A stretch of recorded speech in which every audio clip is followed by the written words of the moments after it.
તો સુરતમાં લાડુમાં ઝેર ભેળવીને આખા પરિવારને ખવડાવવાના કેસનું રહસ્ય હવે ઉકેલાઈ ગયું છે।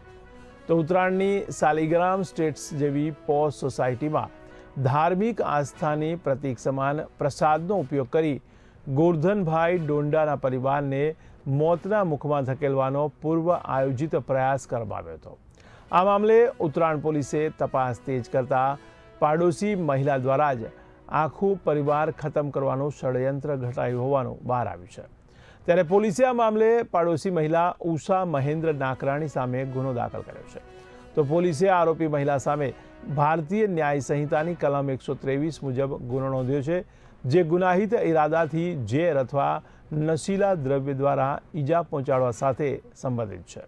ત્યારે હાલ પોલીસે આ મામલે વધુ પુરાવા એકત્ર કરી રહી છે અને મહિલાની પૂછપરછ પણ હાથ ધરી છે।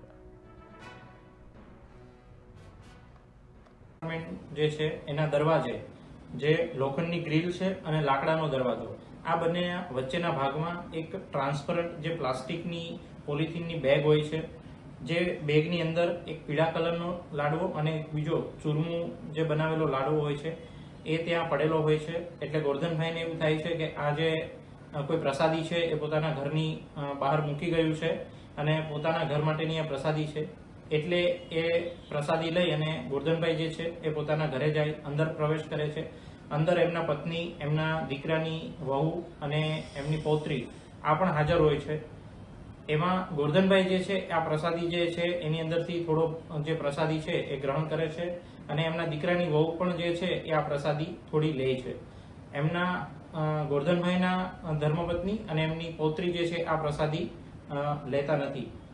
હવે આ પ્રસાદી લીધા બાદ ગોરધનભાઈ જે છે એ ફરીવાર પોતાના મિત્રો સાથે બેસવા માટે નીચે ચાલ્યા જાય છે।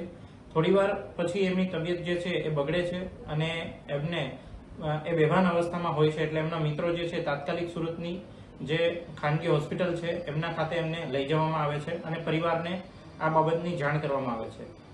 થોડા સમય બાદ એમના દીકરાની જે વહુ છે એમને પણ આ પ્રસાદી લીધી હોવાથી એમની પણ હાલત જે છે એ બગડે છે અને એમને પણ એ જ રીતે ખાનગી હોસ્પિટલ ખાતે સારવાર માટે ખસેડવામાં આવે છે। ત્યારબાદ એમના દીકરાની વહુ જે છે એની સારવાર બાદ એમને રજા જે આપી દેવામાં આવે છે અને એમાં પ્રાથમિક તબક્કે એનું થોડું નિવેદન લેતા એવું જાણ થાય છે કે આ રીતની કોઈ પ્રસાદી એમણે લીધેલી હોય છે। ત્યારબાદ ગોરધનભાઈ જે છે એમની જે તબિયત જે છે એ સ્થિર થતા એમને પણ જ્યારે હોસ્પિટલમાંથી રજા આપવામાં આવે છે અને આ બાબતે જ્યારે એમના પરિવાર સાથે ચર્ચા કરી અને જ્યારે એમનું નિવેદન લેવામાં આવે છે ત્યારે એમને આખી વિગતવારની જે હકીકત છે એ સામે આવે છે કે એમણે જે પ્રસાદી પોતાના ઘરની અંદર લઈ ગયા એ પ્રસાદીના લાડવાની અંદર કોઈ એવું તત્વ હતું કે જેના લીધે આ જે છે એ એમની સાથે જે છે એમની તબિયત આ રીતની ખરાબ થાય છે। તો ત્યારબાદ એમને પોલીસને જાણ કરવામાં આવે છે, એટલે પોલીસ જે છે તાત્કાલિક ઉત્તરાયણ પોલીસ સ્થળ પર પહોંચે છે અને જે છે એ જાણવા જોગ દાખલ કરે છે અને આ કામે જે મીઠાઈનું સેમ્પલ છે પ્રસાદીનું એ પણ